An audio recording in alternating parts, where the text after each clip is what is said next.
S'il n'y avait aucun problème dans les autres services d'urgence de Paris, on pourrait dire ça marche. Or, tous les autres sont saturés.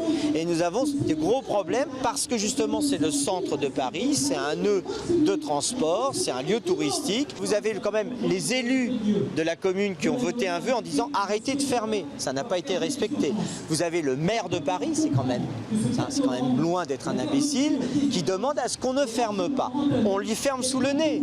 On leur fait croire qu'il y a un projet d'un hôpital debout, on ne sait même pas ce que c'est. Nous réclamons une commission d'enquête parlementaire de manière à comprendre quels sont tous ces réseaux comme ça qui influencent.